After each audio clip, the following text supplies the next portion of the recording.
په جنگ یمامه کې مسلمانانو د خالد بن ولید رضی الله عنه په مشري باندې جنگ وګټو. په دې جنگ کې د مسلمانانو ډیر زیات نقصان هم وشو، ځکه یوازې 14,000 مسلمانانو د مسلمه کذاب 40,000 لښکر مات کړ.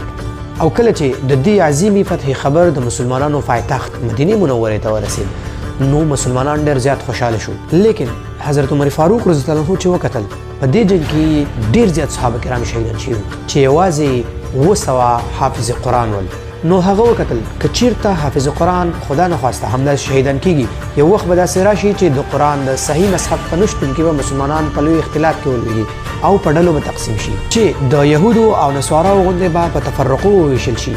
او د یهودو په وینا د هغوی کتاب یعنی تورات په 40 شپو کې الله جل جلاله نازل کړی، لیکن قرآن د تورات غوندې په یو وار نه بلکې لږ لږ په 23 کلو کې نازل شوی و. رسول الله صلی الله علیه وسلم ته د تورات او د انجیل د تبدیلۍ په اړه باندې معلومات و، نو هغه